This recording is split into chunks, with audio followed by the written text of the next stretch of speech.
He was the strongest man who ever lived. Born with divine strength but led by dangerous passions, he crushed armies, killed lions, and tore gates from their hinges. But in the end, it wasn't enemies that brought him down, it was desire, pride, and betrayal. This is the story of Samson, the strongest man who ever lived. But more than that, it's a story of a God who never gave up on him. Before we continue, don't forget to give us a thumbs up, subscribe to this channel, and drop a comment below. We'd love to hear from you. Now, let's continue. The nation of Israel was enslaved not just in chains, but in spirit. The Philistines ruled for 40 years, and the people of God had stopped believing deliverance would come. But in a quiet town called Zorah, a miracle began with a whisper. A barren woman, longing for a child, knelt in prayer, and heaven answered, "You will conceive and bear a son. No wine, no unclean food, no razor shall touch his head, for he will be set apart a Nazirite to God from the womb, and through him deliverance will begin." Her husband, Manoah, was stunned when she told him. He prayed, "Let the man of God come again and teach us what to do with the child."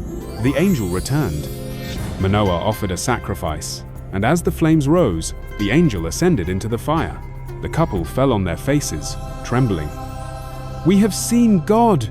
But peace came. Their son was born, and they named him Samson.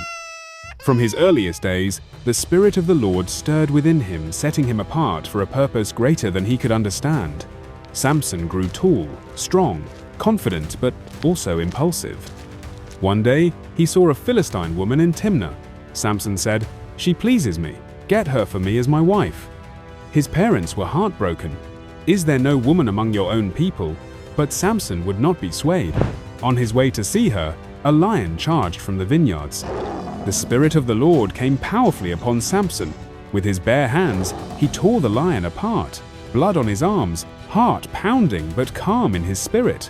He told no one. Days later, passing the lion's carcass, he saw bees had made honey within it. He scooped it with his hands, sweet, golden, strange. It gave him an idea. At his wedding feast, Samson posed a riddle to his guests. Samson, out of the eater came something to eat. Out of the strong came something sweet. They were baffled, but they threatened his bride. She begged him day and night. At last, he relented. She betrayed him. The Philistines answered the riddle. Furious, Samson stormed away, killed 30 men in Ashkelon, and used their garments to settle his wager. Humiliated and enraged, Samson left. And the Philistines tasted the first drop of his wrath. When Samson returned, he learned his wife had been given to another man. The fire in his heart exploded. He caught 300 foxes, tied them in pairs, and set fire to their tails. He released them into Philistine fields, vineyards, and olive groves, burning everything. The Philistines retaliated cruelly. They burned his wife and her family alive. Samson struck back with violence and fled into a cave. The Philistines marched on Judah. "Give us Samson," they demanded. Fearfully, 3,000 men of Judah went to the cave. "Men of Judah, don't you know the Philistines rule us? Why did you do this?" Samson, "I only did to them what they did to me. But if you tie me up, I will let you take me." They bound him with 2 new ropes, but as the Philistines rushed forward, the Spirit of the Lord fell again. The ropes snapped. Samson grabbed the jawbone of a donkey, and with it, he struck down 1,000 men. Samson, shouting, "With a donkey's jawbone, I made donkeys of them." Exhausted, he collapsed. "Must I now die of thirst?" he cried.